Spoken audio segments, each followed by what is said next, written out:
Welcome back, glad you clicked this video. Alright, so here we are, Franchise Month, Week 4. And, like I said, we're going to a galaxy far, far away for Week 4, because we're talking Star Wars. That's right, we're going to talk the Holy Trilogy, the Average Trilogy, the Bad Trilogy, and the other movies. So, we're going to cover it up. I'm going to take a look at each trilogy, each movie in the trilogy, and the trilogies as a whole, plus the 2 subsequent films. Much like last week, I'll rank them all at the end. Just so you get the actual standings of where I feel on all these movies. So we have Star Wars. That was convenient that my hand pressed my little button while I was talking to speed me up.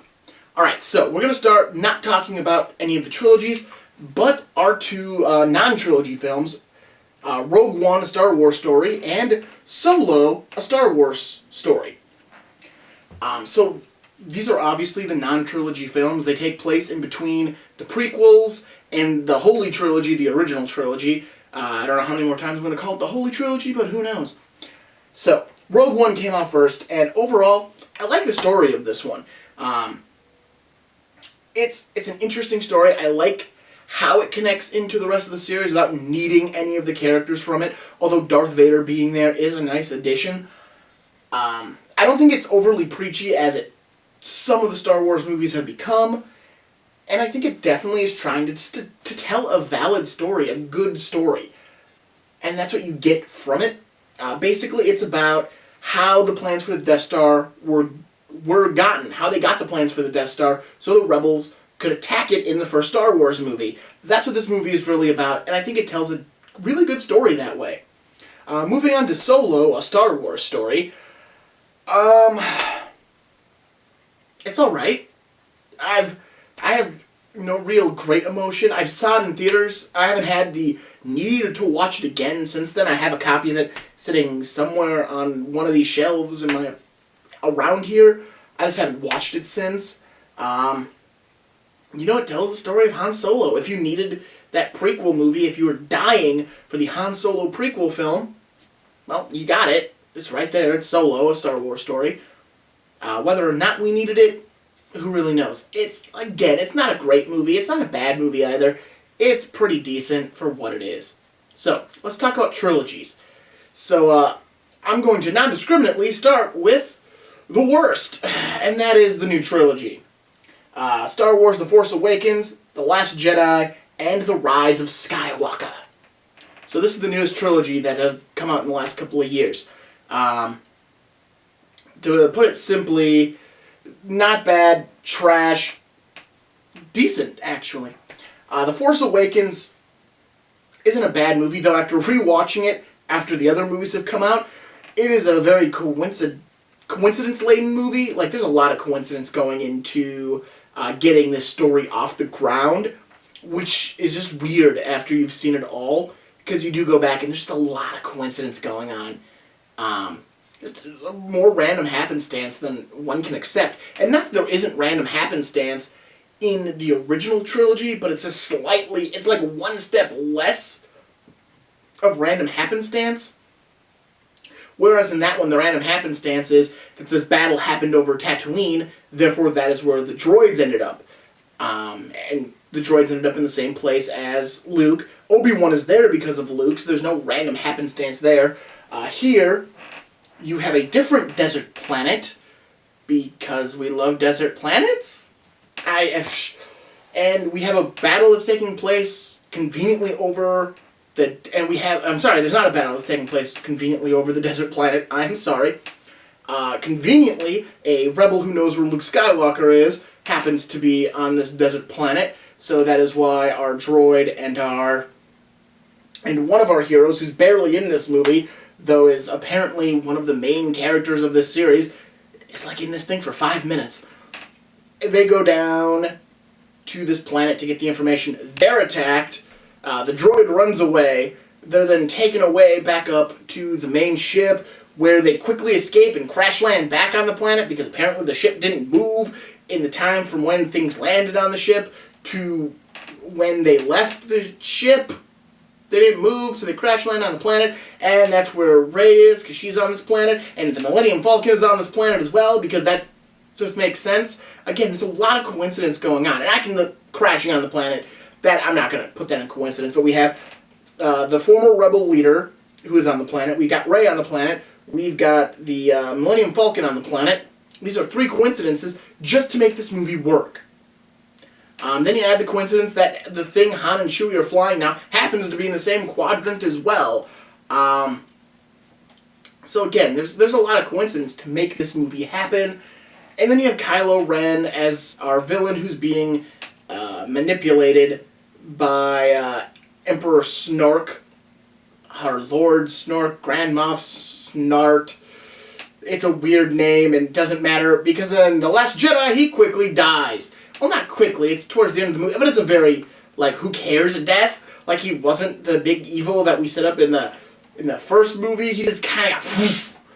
I hate Last Jedi. I was going to say it. I hated that movie with the red... I saw it twice in theaters, and I hated it twice when I saw it in theaters. I went the first time just on a whim because I wanted to see the new Star Wars movie, and then I was super depressed a couple of, later that week, and a bunch of my friends were going to see it, so I went with them to hang out, knowing I was going to see an awful movie again. It is. I don't even want to talk about what this... It does nothing. Basically, you could totally eliminate this movie other than the scene of Snarty Snort Andy Serkis? Other than watching Andy Serkis die, you could pretty much get rid of the rest of this movie. It's totally unimportant. So you would need that, and then you would need Luke sacrificing himself. That's all you need to get to the Rise of Skywalker from The Force Awakens. You know, there's a 2.5-hour movie here, and you need 5 minutes of it. It's dreck, it's garbage. The Rise of Skywalker is actually pretty good. It completely, this was a direct continuation of this. This went, screw that, I'm gonna go tell a story.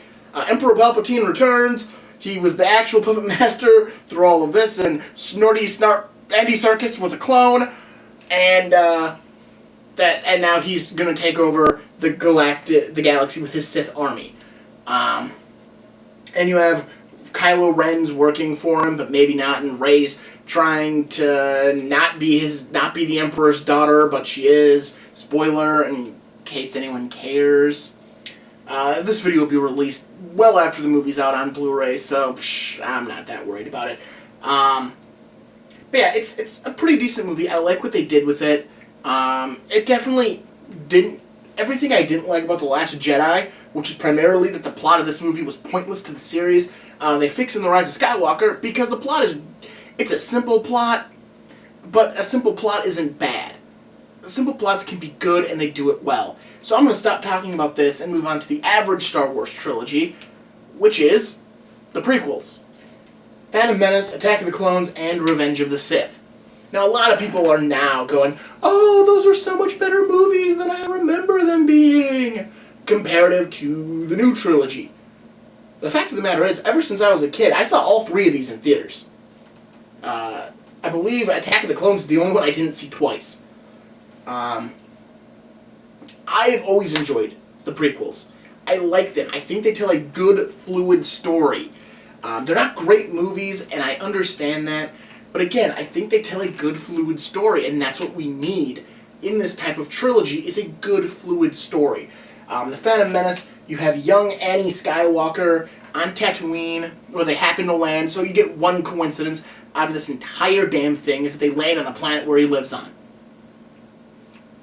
Out of all 3 of these trilogies, this one opens up with the least amount of coincidences. Yay! Less coincidence! They realize he's a Jedi, or he has the ability to be a Jedi, and that he might be a legendary Jedi Master who's to bring balance to the Force. At the same time, the planet of Naboo is under attack from one of their enemies, the Trade Federation. Ha! I know it was a stupid name. The Trade Federation. And they're looking to get to Coruscant, the capital planet, and get help so they can not have this trade embargo put on them. You have Emperor Palpatine and Darth Maul kind of plotting to destroy the Jedi. You have Qui-Gon Jinn and a young Obi-Wan Kenobi fighting them. It's a good film. I've always liked Phantom Menace. I don't don't care what other people say. I like Phantom Menace. Then we move on to Attack of the Clones. Which is Attack of the Clones. It's not great. It's the Phantom Menace and Revenge of the Sith kind of prop up this trilogy. Attack of the Clones is there. You're going to watch it because it's part of the series. It propels the story, while at the same time kind of wasting an hour. There's some good parts of it.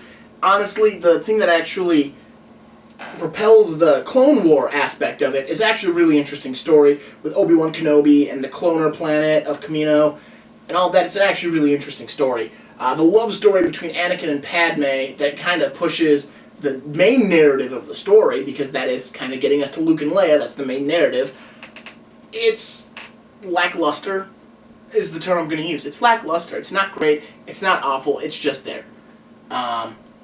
So yeah, Attack of the Clones, it's got some good action scenes at the end. That final battle, it's really good, right from start to finish. From the time Mace Windu chops off Jango Fett's head, I'm sorry, it's even before that, when he shows up and attacks Count Dooku in his box, all the way up until the end of this movie, it's a good action sequence. Revenge of the Sith wraps it all up with a phenomenal conclusion, where Anakin turns the dark side and becomes Darth Vader. Obi-Wan has to defeat his Padawan and chop him up and burn him up, because that's how Anakin becomes, the big black-suited Darth Vader. Padme has to give birth to her twins and dies. Emperor takes full control of the Galactic Senate. And, of course, the Jedi are destroyed by Order 66. It's a great film. Some people, again, say, well, it's not that good. It's a great film. It is, by far, a very well-done movie. From post to post, start to finish, it is a well-done film. And it moves. Like, I always sit down with this movie going, oh, it's 2.5 hours. And then all of a sudden, I'm like 3/4 of the way through the movie going, holy crap, I'm already 3/4 of the way through this? It keeps moving. And that's, what these films need to do, is they need to keep moving. Rise of Skywalker had the same kind of feel. It kept moving. So even though, yeah, it was a very repetitive kind of, okay, I get this plot, I can kind of guess what's happening, it kept moving. So you never felt like you were being stagnated, where Last Jedi, Attack of the Clones, they had that problem. And even Force Awakens to a point where they kind of got stagnated in trying to tell these portions of the story and not just keep it moving. Just keep it moving. Because that's what the original trilogy got so right, because obviously the original trilogy is the best Star Wars trilogy. New Hope, Empire Strikes Back, and Return of the Jedi. This is the best trilogy. That's why it's called the Holy Trilogy. Because this also is where it started from. This is where we get the rest of these movies wouldn't have been made if it wasn't for these three. I'm not even going to go over the plots of these, because if you're watching this and you've never seen the Star Wars movies, like, I can understand. Like, there are a bunch of movies that I should have watched, being a movie person, that I've never watched. But I feel like most people at least know what the story is without me wasting a bunch of time talking about them. But they do. They keep a good pace in their storytelling. They just keep moving through the narrative so it gets you to point to point to point. They don't want to stay and stagnate in a point. You want to move. You want to get, we have the droids in space. Now we have the droids on Tatooine. We get them to Mos Eisley's. Now we're getting them into space. We get them to the Death Star. We get them off the Death Star to the Rebel base. We get them back to the Death Star. Death Star blows up. We've got a good movie. We're on Hoth. Hoth gets attacked. Get them off Hoth. Luke goes to Dagobah. He meets Yoda. The others get into a pit and get almost eaten by a monster and then end up at Bespin in the Cloud City. Eventually, they get trapped by Vader because Vader beat them to the Cloud City. And Luke has to leave Dagobah to go save them. Han gets frozen in carbonite. Luke and Vader fight. Luke gets his hand chopped off. Finds out Vader's his father. Falls down a pit. Gets rescued. We're moving on to our next movie. And again, these are like 2-hour-plus movies. And this is their pacing. I guess I'll do Return of the Jedi real quick. We're on Tatooine. C-3PO offers himself and R2-D2 to Jabba the Hutt. They take it. Leia shows up, offers Chewbacca, saves Han, gets captured, enslaved by Jabba. Han and Chewie are going to be executed when Luke shows up. Luke is also taken hostage after defeating the Rancor. And now we're on Jabba's barge. We have the Sarlacc pit, battle, they escape. Luke returns to Dagobah as the rest head to the Rebel base. Yoda dies.